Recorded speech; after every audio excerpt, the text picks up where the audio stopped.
This Soldier. right here Soldier. is my Soldier. pretty boy swag. Pretty boy swag. First of all, why do you want to run for union board?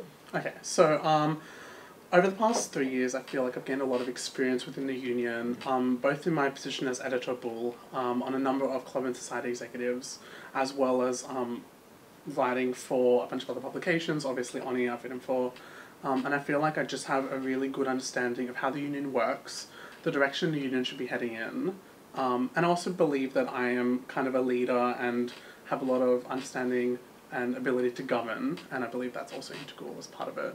It's pretty much a collection of all those things in one, which is why I'm running. Sure. Do you want to speak to your branding at all, and could you tell us who your campaign manager Sure. is? Okay, so it's Leadham Eden on red. Pretty much Leadham because it's the only thing that rhymed with my name. That wasn't Sweden. That's fair.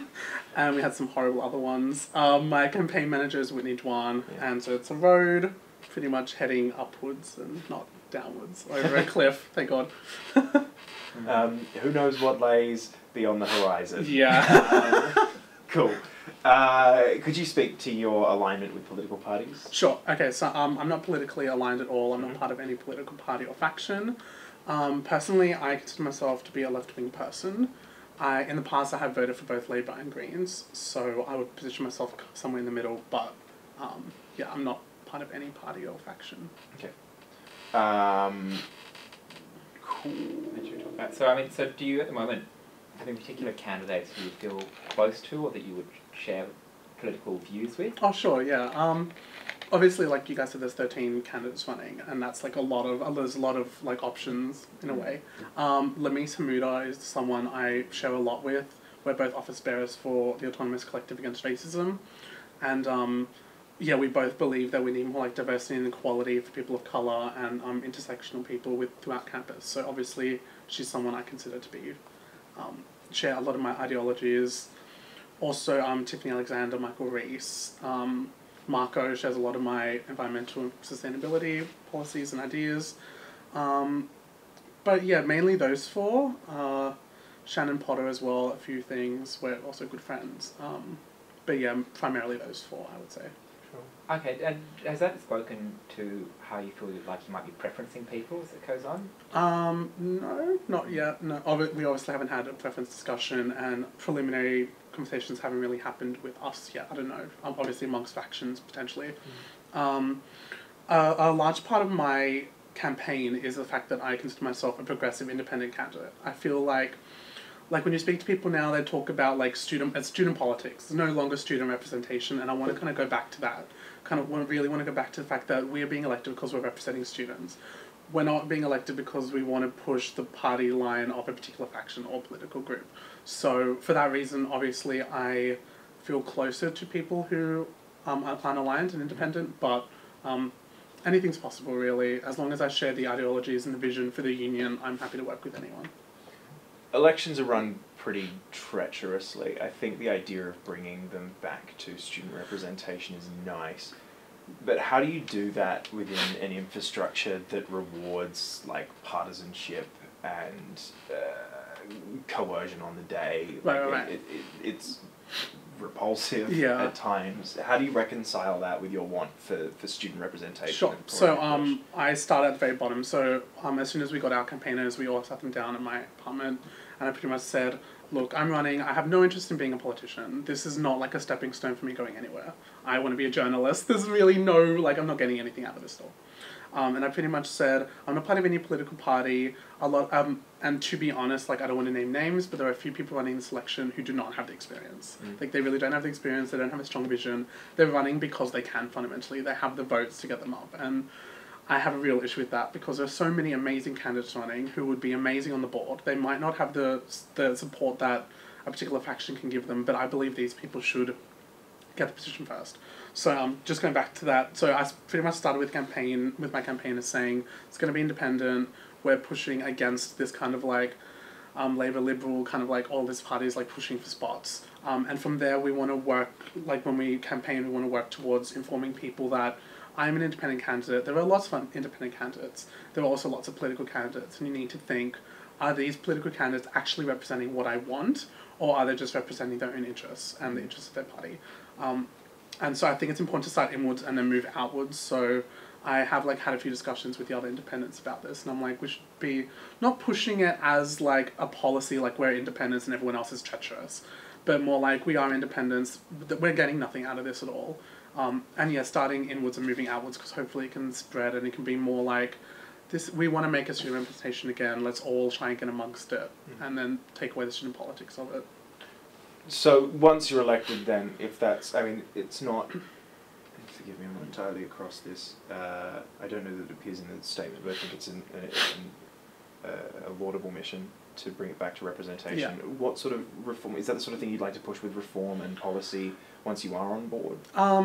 Like you said, it's like, it's very convoluted, kind of like, I think, to be honest, I don't think it will ever happen that there will be a reform to take it away from political parties, because even if we say outright political parties, there'll be factions who are like doing it on the down low and such. Yeah, right. But it's changing, like I've said to people, it's changing the culture of these elections. It's like we need to be supporting and helping people who have the experience, who have the vision, and who aren't in it for themselves or for their own political ideas. And I think pushing that is primarily the important thing. I don't think that, I can't even imagine a reform happening that wouldn't stop political parties taking advantage of the positions. But it's just, it's changing the way we think about it. I hope that the candidates who aren't as experienced and who know that they're running because either they've been pushed to by their faction or that they're going to get on because of their faction, I hope that they become aware of the fact that they could potentially be stealing the position from someone who deserves it, who is fantastic, but may not have the 80 campaigners on the side, on the back burner that they have. Mm-hmm. So you said just a second ago that you've talked to your campaigners about making it a laudably an independent push. Has that spoken to, or do you think that will speak to how you're going to select who you preference? So you said obviously your first preferences haven't been decided. Yeah. Have your lower preferences? Are you thinking about maybe giving them to? Yes, I have obviously thought about some. So I had kind of like a few criteria for choosing. Obviously, as I said, as you said, we don't really have a structure yet. But the criteria has been pretty much the vision for the union. Do they share what I want? The experience. Do they actually have the experience to do what they want? And then just like their own personality and like, will they actually stick to what they say? And are they being like a soft puppet for a particular faction? So in that, I've obviously looked at a lot of the candidates. Two people who definitely are nowhere near my top would be Carrot Green and Jennifer Zinn. Purely because of vision alone, they consider themselves right-wing. I don't identify with that at all. In terms of experience, Jennifer, I think, has very limited experience. I think she has like a Liberal Club executive position. And I think Carrot has a faculty position, but he doesn't have that much experience within the CNS, like infrastructure and all that.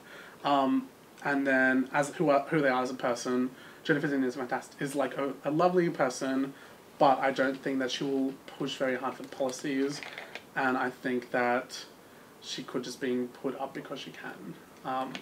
And I've heard the same from kind of Carrot in regards to that, and like he said like, I have this support, so I may as well do it, and that, I have an issue with that.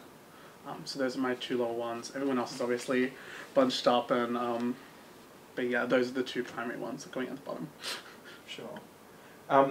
Now, to address something of an elephant in this room in particular, you were down to work with Kerrod on an Honi ticket at the beginning of this year. Was that a position that either he or you were being put up to at that point?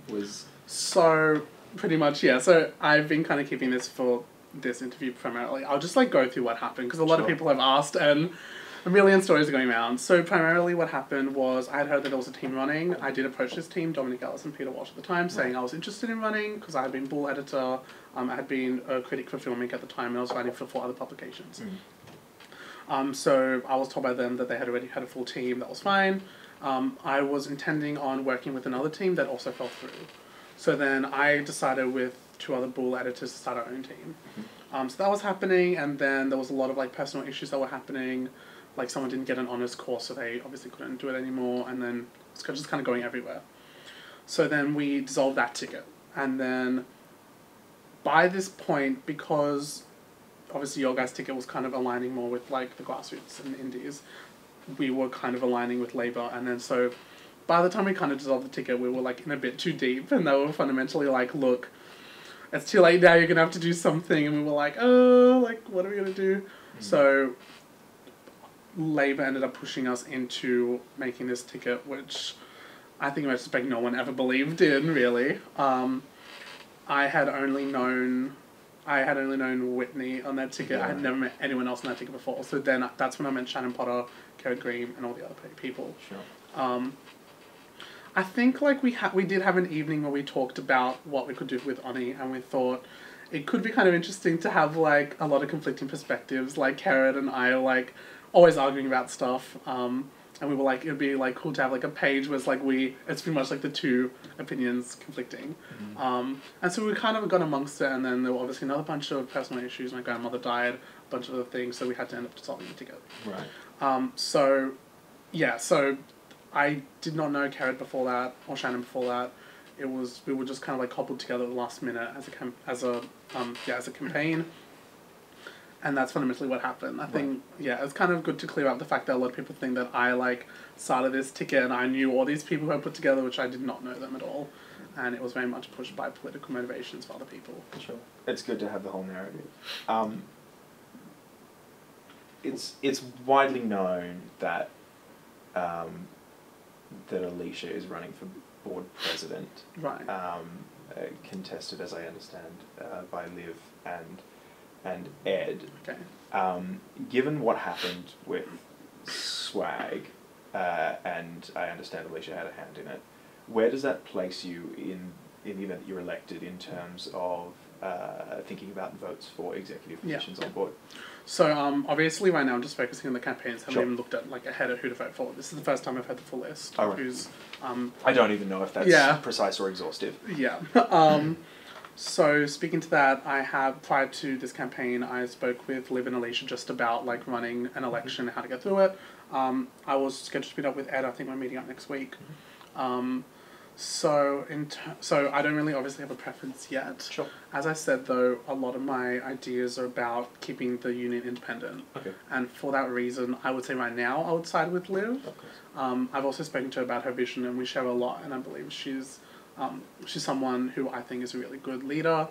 But as I said, anything's open at this point. I haven't had any like real conversations with Alicia or Ed about it. Even Liv really I haven't had a conversation with. Sure.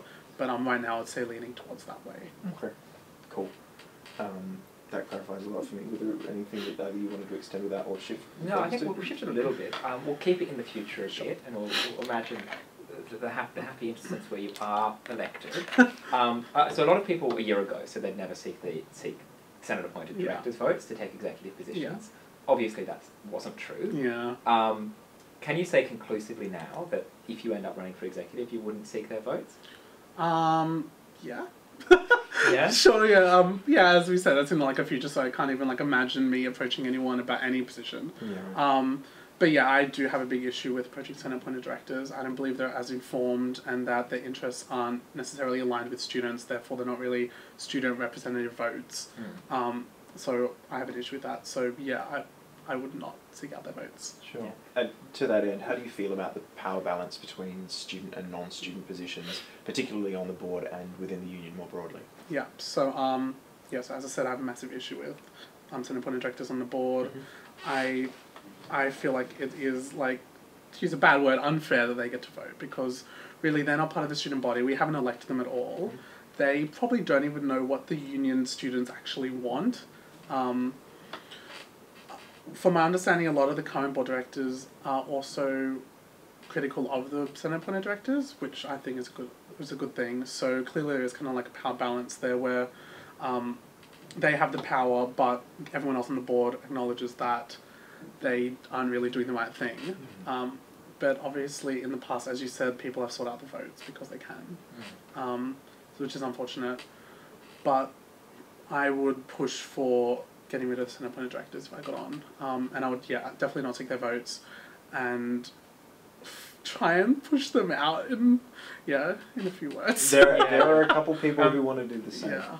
What about not just Senate-appointed directors, but union management staff? You obviously have experience working with people before, but also there are some people who don't like the role or the active role that the CEO sometimes takes in the managing of the union. Yeah. How do you think that power balance falls? Okay, so the way I think it should fall is that, so there are 11 board directors and they're constantly interchanging, to be honest. And I see the CEO should be working very closely with the board, kind of seeing the vision that's happening with the board and ensuring that there's consistency over the years, so that in like 3 years' time, if somehow a bunch of like 6 conservatives get on board somehow, the CEO will know this is just an audio out. Let's not like start following these people.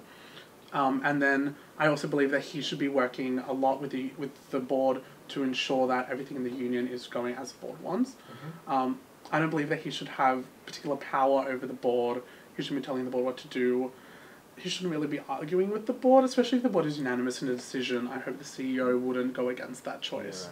Yeah, and I hope that, and through that, I hope that then that power balance kind of flows down. As you said, I've been with Bull, so I understand. I've been with union members who like to argue with what we're saying.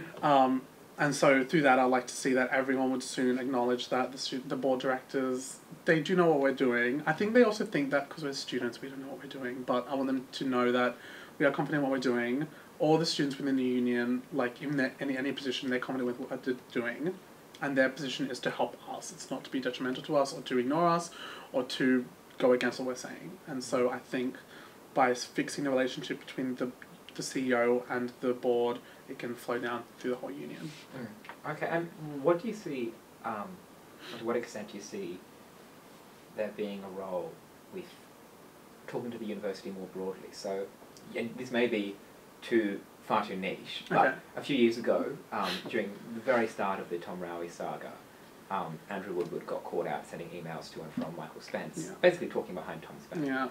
Do you think that's acceptable behaviour on the part of staff, or do you think that the main interface with the university should be through students? Okay, so speaking to that example, I think that's a bad example. Obviously, I didn't think Andrew Woodward should have written that email at all, let alone send it to Michael Spence.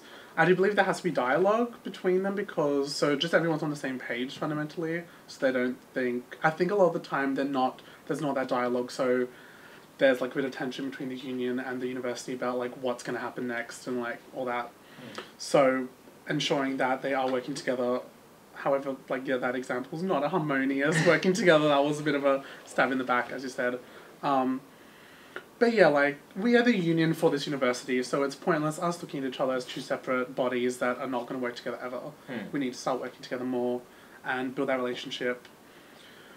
I think that the board directors need to start working harder with people within the university at high levels, not necessarily Michael Spence, but still at the higher levels to kind of work at that. And yeah, as I said with that other question, I believe that it kind of flows down. Like once you fix the smaller issues, it starts like working overall.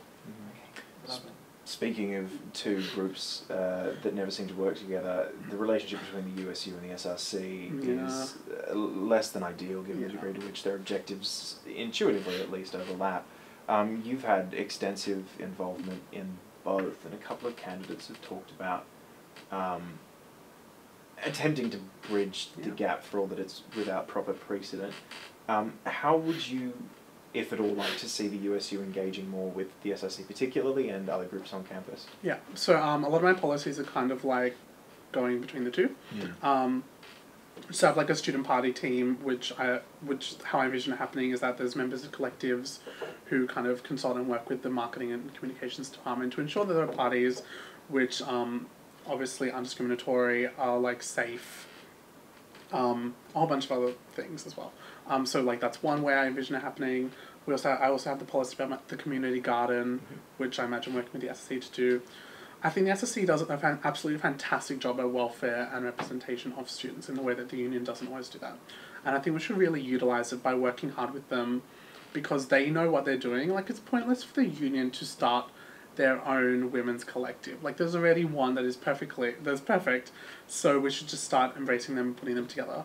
So I think a lot of the welfare policies I have, and not even policies I have, but the vision I have for welfare for students here, they should really be working between the two. And yeah, I really do want to see them work together because, as you said, I have a lot of experience, so I understand how the SC works, what they can do, how the union works, what they can do, and how to work them together so that we are providing a whole university with a union and SSC and like the university body itself that is like excellent for all students and accessible for all students. Sure. Shall we speed out of the gronky politics section? I feel like maybe it would be nice to we'll change things up and talk about a bit about unless we have any more. No, I'm more happy to leave chasing. that there for now. Yeah. So let's talk in something of a hypothetical. Okay. But I think given my previous question, you might be able to work out where this comes from. Under what circumstances do you think it would be appropriate for you or for another board director to breach their strict duty to the board or to the union for the greater good? Yeah, so I feel very, very strongly about this. If I get elected, I'm being elected by the student body, so my duty is to them. I know legally my duty is to the union, but I would feel terrible if I am not actually representing the students themselves. There has been kind of an issue lately with like Dalton Fogarty not representing the undergraduate students, and I am completely against that. So I believe that anything that affects any student at this university or within the union, they deserve to know about what's happening. In my surge interview, I pretty much got asked, would I be a whistleblower? Yes, I would be. I think it's important that the knowledge is like accessible to all. I think it's really, really, really integral to have the transparent union and to ensure that our members are hearing what we know. So yeah, so if it affects the students, like this police brutality was, or the breaking of the picket lines was, I believe that they deserve to know. Mm-hmm. Obviously, there's some circumstances where, like, if there's like a corporate sponsor or something, I don't know, like, so obviously some other things that doesn't necessarily have to do with student welfare or like anything, maybe then I wouldn't like leak it. But if it directly affects students, if the union gets told that at a union event there was a sexual assault or something, we get told to keep it confidential, obviously I would not. Like, obviously that really, really affects people. It would be bad for a union event, obviously, for sexual assault to happen, but I think it's important to like bring that to light, work with work to make it better, and just like ensure that every student is aware of what's happening, and I think that's the most important thing. So if it's about like the welfare of any students, definitely tell the truth. I imagine though you would obviously do your best to make sure information is kept reasonably confidential. So do you take a sexual assault example? Obviously you would never identify the victim in that circumstance, just to be absolutely clear. Yeah, watching, of course, so you can't take out of context. While we're on transparency, we might jump down a little bit. Sure. So, do you think that the negotiation of the actually this transparency point, do you think that the expenditure of board directors, that is the use of cab charge or of meal allowances, should be something that is made public to members? Yes, I do believe so. I also believe that there also does need to be like notes to that though. So as in like if a board director is using a meal card every day, it should be like noted that a board director is able to do that. So it's not like it doesn't look bad. But yeah, I believe all cab charges, everything should be taken into account because we elected them. Every person who is working on the campus who has an access card is a walking $75, so that's going towards them. We deserve to know where the money is going. Sure. Okay. And on that note, would you have censured Robbie and Liam for their use of the cab charge? Yeah, definitely. Yeah. Do you think that the board went far enough in terms of their response to what happened? I think we do need to do a bit of a review into how censure is working because obviously in the past it has not worked effectively. Obviously right now the current thing is to censure board directors, so I would do that. But yeah, I think a review should be done into that to see if there are any other measures we could take. Yeah. Like, yeah, I don't know right now what could be done, but I think the full extent should be taken. Cool.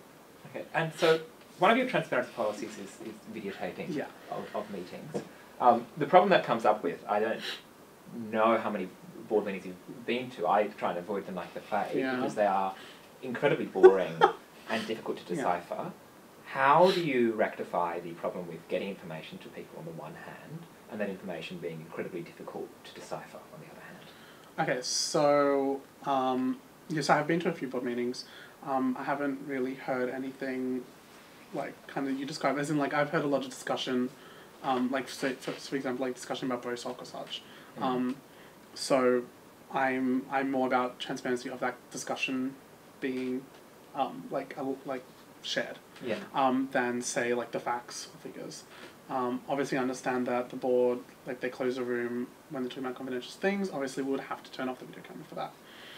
But this policy kind of came up because I was like reading tweets, right? And the tweets are great, they're comprehensive, but you don't hear like the tone of what they're saying or like how they're saying it or if it's like an attack or whatever, like isn't like I think you need some more context to what's happening than just like the words themselves. Yeah. So that's why I think the like video recorded board meetings is important. And yeah, so obviously it's gonna have to be up to the viewer to decipher the information. Like unless we do like a really comprehensive like 3-hour video about what everything means and like how it goes. But I kind of envision that there would be like prior to the meeting we could have like an agenda kind of go up and be like this is what's going to go through, so they're not like caught by surprise and like or like log onto it and they're like what's going on, we're in the middle of like a random conversation. But yeah, I think it's really important to have videotape because I think it's more transparent than tweets, frankly. Okay, yeah, and so you talked about that it would be obviously important to turn the cameras off when it went in camera, so to speak. Do you think that issues like the CEO's remuneration in the union should be discussed in camera? Do you think that the in-camera policy of the union should be as extensive as it is, or do you think the presumption should lie elsewhere? Right, so I don't really have much of an understanding. I've never been in a board interview where they talked about like the expenditure or like remuneration of anyone else or anything. So I'm not sure if that would be like a common thing to happen in a board meeting. But I obviously believe that that should be shared as well because transparency. Yeah. It's not something that I've thrown at other candidates because it only really occurred to me now, given the emphasis you've sort of put on it. What do you think there is, like what sort of discussions, if any, should be taking place in camera? Like what is the logical conclusion of this transparency? Are there things that should be withheld? Like what sort of sensitive information should members not be party to? Yeah, so I think obviously like we were talking about the sexual assault case and now we're rolling on that. Obviously like the facts of that, like the very intricate facts of that should be in camera. Like we obviously don't want to affect anyone in that way. If obviously the board are having issues with a particular vendor or like food outlet, like that should be in camera as well. I think, you need to pretty much look at what exactly you're discussing. Like, if we're discussing, like, oh, the food is too high at this particular outlet, like, obviously we can discuss that, like, normally. But if it's, these people have, I don't know, been, if these people, like, having, like, late on their rent or something, I don't know, like, something like that can probably be done in camera. Right. You just have to, like, have discussion, obviously, where the line is. Yeah, that's fine. Should we jump back to policies? Yeah. I think, yeah. I mean, totally. we've done transparency to death, which makes me very happy. So let's talk through some of your other policies. Sure. You talk about two policies in particular, and they come up quite a bit, and that is having solar panels on a lot of the roofs, and also providing those ones come up. That's having safe spaces for students on campus. Where is the money going to come from to provide those things? Both very expensive, particularly solar panels. Yeah. Okay, so for solar panels, I have a big issue with the union working with corporate sponsors. But I think that for solar panels, if the conclusion is that we can save power and we'll have solar panels, like, it's kind of the greater good issue here. Obviously I like to work with an environmentally friendly corporate company or such to get that ball rolling. But I think it's important that we have it. So I'm willing to work with any external business or organisation to get that going. As you said yourself, it's really expensive. I don't really see it coming out of the union's budget right now, just because it's like we're already in deficit. In terms of safe rooms, I think a lot of people don't really understand what I'm asking. So it's pretty much that there'll be a room where if any student is being like harassed or like if they've been kicked out of their house for any reason, they can just come stay there for the night. So really what I envision happening is just like a bed, sheets, surveillance cameras, like for security. A telephone so security can call and be like, are you okay? Do you need someone to speak to? Do you would like us to call someone? And just like a few snacks here and there. So I don't really imagine it being that expensive. Obviously we could have a few like donated things. But yeah, I think also working with, say, like a women's refuge organisation, obviously not an individual one, but like the overarching organisation in doing that could be good because obviously they have a cheaper way of doing it because they do it a lot. And ensuring that happens through that way. Yeah. To furnish a room is one thing. to find one Yeah. altogether is trying at the best of times, given the part of the country that we're in, and even more pressing given how tight-strung the spaces within the union are as is. Could you propose a location? Did you have anywhere in mind? So what I've said in one of my other interviews is what I propose happening, which is going to happen anyway. I want to do a review of what rooms are being used in what union buildings and what for. There are a number of rooms in the home building that are used just for conferences. And like when I want to look at, is this conference happening once a month, is it happening once every 3 months, what's happening in the meantime? And from there kind of work to see, can we use this room for something else? Instead of having 2 conference rooms where there's one conference in each once a month, we can move that into one room and then use another room for something else. So I want to do a comprehensive review about what rooms are being used for what, and then from there work to integrate. I also have a bunch of other policies that involve rooms as well. Like a radio room and a television room. So I'd like to do that first before we look at what spaces we can use, because I think that there's a lot of wasted space being used within both the home building and Wentworth building, so it's important to see what's being used first and then work from there. Absolutely. That sounds like a solid idea. I don't mean to sound surprised. I didn't see it on the policy statement, and it's not something that I've heard proposed before, but it seems like a very easy way of getting around one of the most pressing problems that I think the union currently faces. It's rare to hear something new after 10 interviews.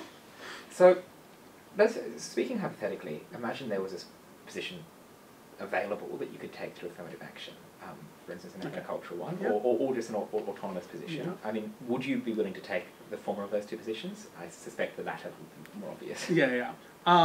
Yeah, of course. I do want to have kind of a review into all affirmative action for not just women but also queer and ethnocultural students.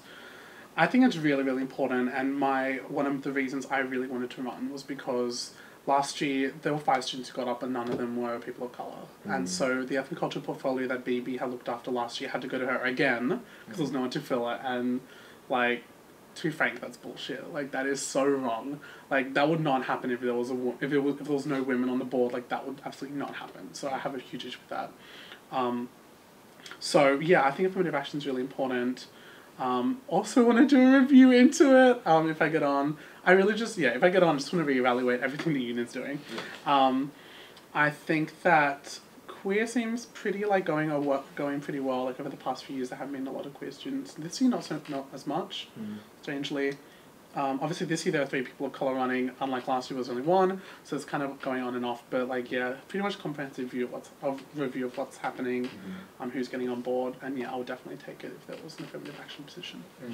Yeah, because to my understanding there is, autonomous positions do exist, obviously, but it seems interesting that there's a disconnect between having affirmative action in some areas, autonomy in other areas, and not linking the 2 together. I think it's really very interesting. I think if we're going to have a portfolio, we should be having someone definitely to fill it.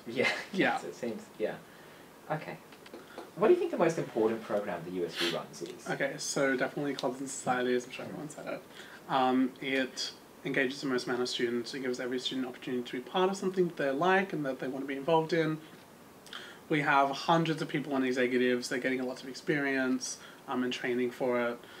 And it's pretty much like what makes this union, to be honest. I wish the union dedicated more money to it. Funny you'd say that. We have this fun question we've been giving people a lot.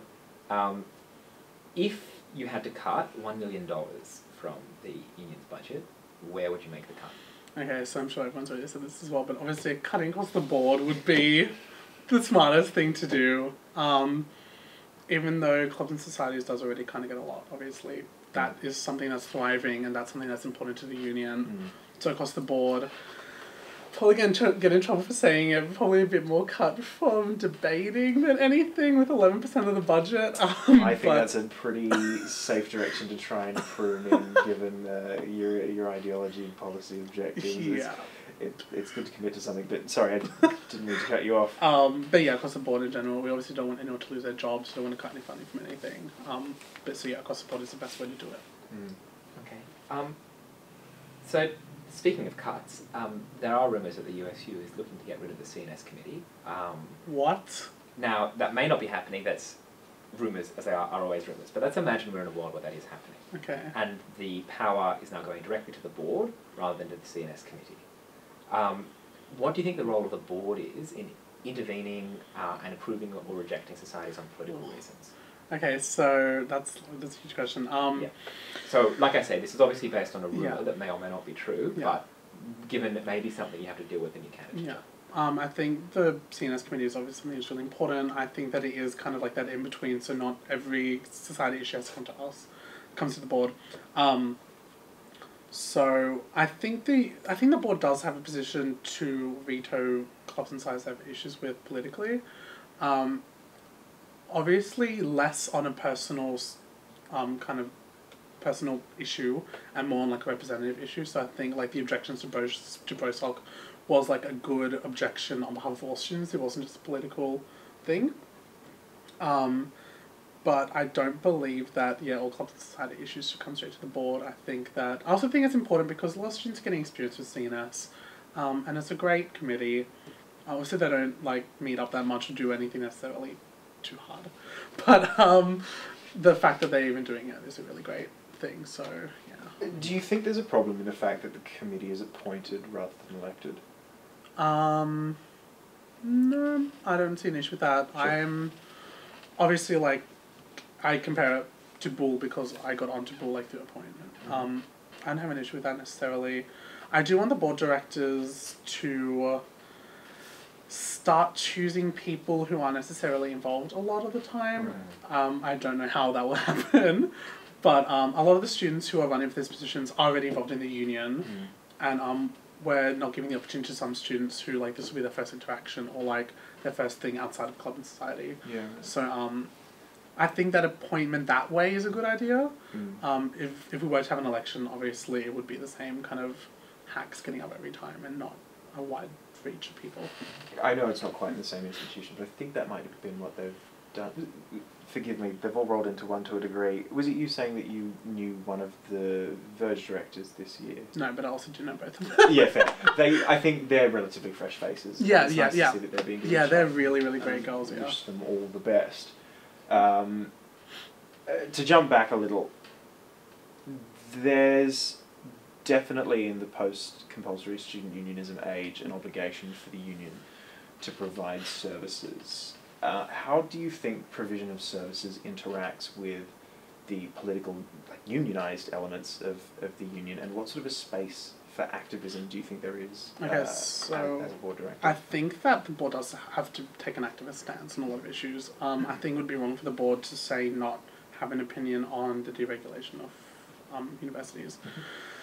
That being said, obviously we don't want, like obviously I said I'm running as an independent, I don't want it to be like a politicised board so that everyone on there is pushing an agenda of a political party necessarily. I do think it is important to have like a diversity of voices. But yeah, definitely taking an activist stance is something that's really, really important.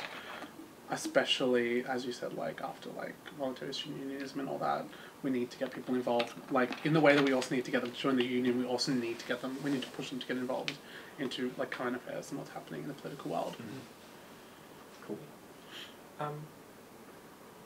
I think maybe what we should spread to is, so you're talking about broader engagement, which is good. How far do you think that should spread beyond the Darlington Camperdown campus? Right, yeah. So it's really hard to, like, as everyone knows, it's hard to engage students from satellite campuses. A lot of the time is the fact that they are, it sounds bad, but they're really committed to their degrees. Not that we're not here, but they're really, really committed. In the way that, like, a lot of, like, medical science students never really join the union as well. I do think that we can kind of bridge that gap by having more, obviously more access outlets at these places, have more kind of partnerships with other, like, shops and such, like, nearby them as well, as a way to do that. And, yeah, so we have to try and engage them. It is really hard. Obviously, if they have a double degree and they do come to Darlington, they're more likely to get it. But yeah, I think it's something the union really has to start pushing towards, potentially more like marketing and advertising over there, or like lowering access prices for them. So yeah. Sure. And to return to policies once more, this is an enormous suite. This has, I think, more bullet points from memory than just about any other proposed policy statement. It crosses ideology and direct sort of ideas in a way that I think few others have tried to. It's a lot, and are you willing to admit that you may not achieve all of your policies? Which policy are you talking about? All of them. In all of like, them? across all of Okay. yeah, like how many have we got? 4. Yeah, there's a lot. No, yeah. So to be honest, I think that I can push a lot of them through. I'm someone who's really dedicated. And Tara did say at an info session that she was like, don't make these your prep projects. Once you get on board, you kind of like let it go. But I think it's important to continue to push them, because if you're not going to, who's going to really? But that being said, I think it's kind of like known that not all policy is going to happen. And I do think it's more of a representation of the direction I want the uni to take and the vision I have. Sure. And yeah, my ideology is. But to be honest, I've gone through it. I've gone through all my policies. I know how to make them work. And I'm going to push really, really damn hard for them. Do you think that's something that previous board candidates haven't done? Yeah, to be honest, I think that they haven't really been pushing that hard for it. Obviously, I'm not in that position, so maybe when I get on board, I will be like, I'm completely overwhelmed now. I can't even think about starting a known uni TV station. But I think if I'm able to balance it well, and kind of stay committed to what I got elected for, I really think that being held responsible for what you're doing is the most important thing. Okay, good. Well, I think maybe a nice note to end on would be, if you had to put a hierarchy into your policies, is there one policy that you would most want to be remembered for, or most want people to identify with you? Okay, so many policies. Probably the one I think that can be done, like the easiest, and also that I think will affect a lot of students and improve the welfare of all students, is the instalment monthly access payments. I know that the uni could potentially lose money if they are making it monthly, but I think it's important because, number one, a lot of students complain about getting access, and then 3 months in they realise they haven't used it at all. So we're pretty much scamming these students, even though they didn't want to do it. And then number two, these students just pretty much deserve to have a right to let go of it whenever they want. A lot of students are poor and they're struggling to pay things as it is, and we shouldn't be unhelpful by keeping them locked in a contract to it. As well as just, a lot of students just like, well, they want to try things. It's kind of a trial access kind of policy as well. And so I think that can happen, like, logistically, through direct debit. I think that could be done, as well as like maybe bringing payments to the access desk every month. So I think it can happen in that way, and I think it also would be well utilised by students. And I think that's the most important thing, is that people are pushing policies that will affect students for the better, that can actually happen, and that students actually want. So that's that. Just to clarify then, rather than paying monthly to, rather than like a 12-month contract to pay for an access card, you're proposing monthly installations. Yeah, of access cards. yeah, it's monthly. Yeah. Cool. So you can let go whenever you want. Neat. Yeah, that's. I'm happy with I'm that. happy, unless you have anything. I mean, I've been saying this in all of them. I think Patrick's getting sick of me saying it. No, I was pushing it before you were. To pretend to be a job interviewer, do you have any questions you want to ask us, or anything you want to end on? No, I pretty much just to spook myself. I really think that I'm a really committed, experienced, progressive candidate. I'm really focused on making sure the union is independent and getting these policies through. I'm really, really committed to this. And yeah, I really just hope students, they can see and they can engage with candidates who are representing their best interests. And I hope that that's apolitical, but who knows.